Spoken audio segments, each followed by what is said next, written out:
Wish I was prettier, a little for you. Maybe I'll understand when I get older. Hey guys, welcome back to my channel. So today I'm going to be talking about what to expect in your third trimester pregnancy. Let me just say, everybody's pregnancy is different. So my advice would be, don't listen to people when they try to tell you certain things that happen during their pregnancy. Let me not say that. You can listen to people, but to me, I feel like it's 50-50. You should listen, you should not, because everybody's bodies is different. And you'll see why when I get to explain everything. But yeah, this is just the little 10 things on my list. It might be helpful to some people, just some things to expect. And your pregnancy might be peaches and cream. This one is not. So the first thing on my list is back pain.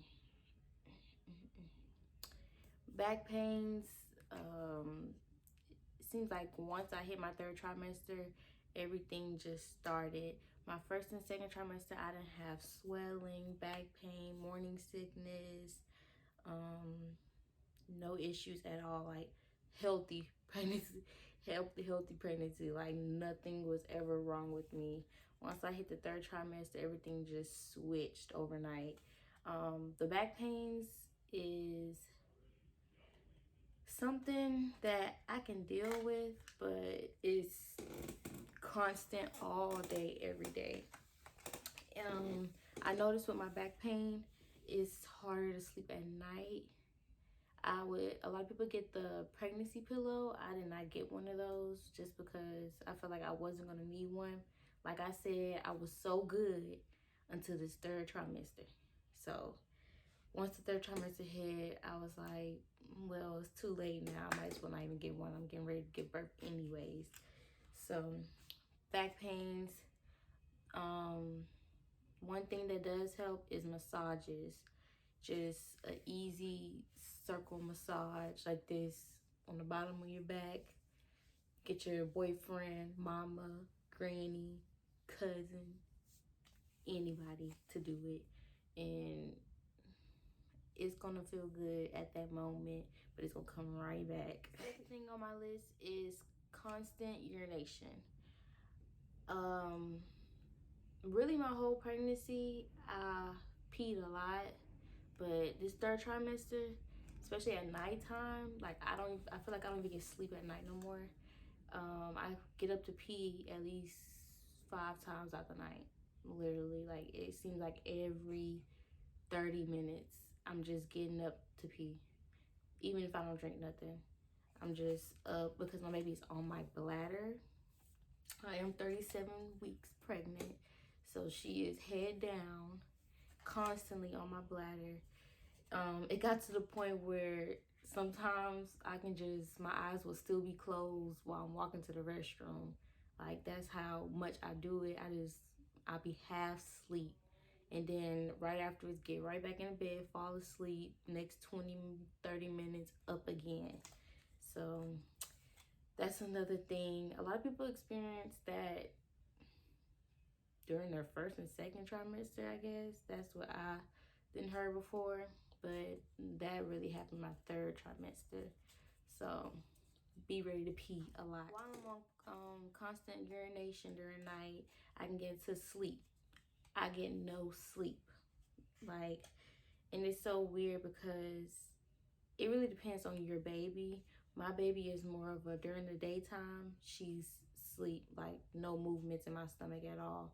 Once it hit 11 p.m. from 5 a.m., she's up, moving, kicking, and of course I can't sleep, so I'm up the whole night.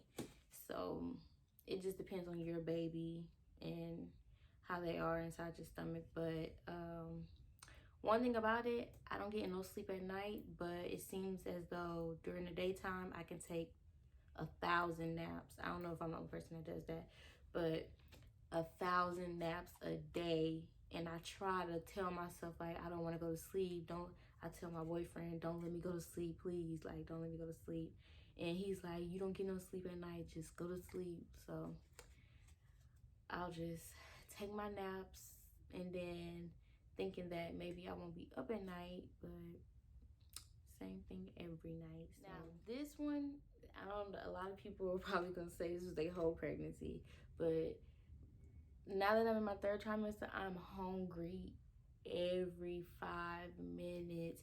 It don't matter if it's snacks, if I just ate a whole meal, I'm gonna want chips after I had a meal. I'm gonna want ice cream. I'm gonna want anything sweet during the night. I make sure I go get snacks before I even get in the bed, because I know I'm gonna want some chips, some juice, definitely juice. Like, that's one thing about, that's my biggest craving is juice, Gatorade at that. So it's crazy, and you would think I gained a lot of weight, but I did not. So I don't know, but the cravings is crazy. Like, I'm constantly wanting ice, and I already have low iron. So anybody with low iron, I think you know that does not go together. But I take my iron pills, and I still eat my ice at the same time. So I'm, you know, evening it out, even though I'm not supposed to. But that's that. The craving stuff is really up to you. Some people crave weird stuff, I heard. I know some people eat baking soda, stuff like that. The weirdest one I had was the pickles and peanut butter. A lot of people say that's weird. To me, it's not weird. If they just try it, you know what I'm saying? I think they'll like it. But another thing that I noticed during the 3rd trimester is butt pains. And I mean just sitting on hard chairs, regular chairs. You're not gonna be able to do that anymore. I literally bought a neck pillow, the things that you buy before you go on the airplane, and I sit on it if I'm driving, if I'm just in a car in the passenger side back seat. I bring it with me, because sitting in the car for more than 5 minutes is uncomfortable. Like, but if you have the cushion on your butt, it's comfortable. And I don't even sit straight in the car. Like, I have to tilt my whole body to the side just to be comfortable. Getting in and out the car is a task at hand. But actually sitting there for more than 5 minutes, and I feel like my baby knows when we're in the car, because she does not like it, like, at all. She'll get the kicking a lot. What else? The seatbelt is not of course I still wear my seatbelt, of course, but the seatbelt is not comfortable whatsoever on my stomach. And that's that. A lot of people don't experience butt pains, but I know I did. Now, I just started, like I said, I'm 37 weeks. About when I turned 34, 35 weeks, I started having really bad heat flashes. Like, especially in the middle of the night, I get really hot. Like, the house can be on 60, and I'm gonna sweat. And you're gonna sweat in the weirdest places. Like, I notice I sweat, like, under my thighs, like,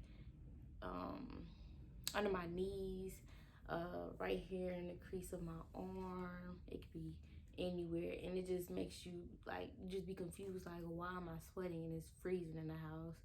But heat flashes, that's not really bad. I can take that. That's nothing. I just cool myself off with a towel, or just sit up. Now, this third to last one, I'll talk about Braxton Hicks contractions. Just thinking about it makes me just want to cry, because, well, for people who don't know what it is, I'll kind of try to explain it the best way I can. I mean, I'm no expert, but basically they're pre-labor cramps, contractions. It just feel like real bad cramping, and it's, well, when I first started getting them, I was still in my 2nd trimester, the end of my second trimester, and it was just a tightening of my stomach. Now it's tightening of my stomach, and pain in my lower stomach and my back. And if, you know, it feels like period cramps, but times, not 10, like a 5. But you can't really do nothing about it. I still haven't found a resolution. I get up and walk around because they mainly come when I'm just sitting. So I'll just get up, kind of move side to side, turn over, any kind of movements just to make it go away faster. Now, the last thing I'm gonna talk about is anxiety. Not everybody gets anxiety, but I'm for sure having it. It could be about labor, you thinking you don't have everything together for when your baby gets home, or maybe you didn't pack everything in your hospital bag, anything. And my anxiety has gotten worse and worse, especially as I'm a first time mom. So I just want to make sure I'm doing everything right. I'm taking advice from a lot of people, just listening, taking it all in, at the same time doing what I want to do. But really all I can say is you're gonna be okay. That's what I tell myself all the time. I'm gonna be okay. I got support. Not everybody's perfect. Not everything's gonna be perfect. I made sure I packed what I needed, and the whole labor thing is just pray about it. Just pray. Nothing really else to really talk about. So those were my 8, 9 little things that I experienced during my 3rd trimester. Let me know what you experienced in your 3rd trimester in the comments down below. And don't forget to subscribe and like this video. And the next time y'all will see me will probably be me pushing my baby out. I'm gonna try to record. I really want to, but you know, some hospitals don't let you record at all. So we'll see. See you guys in the next video.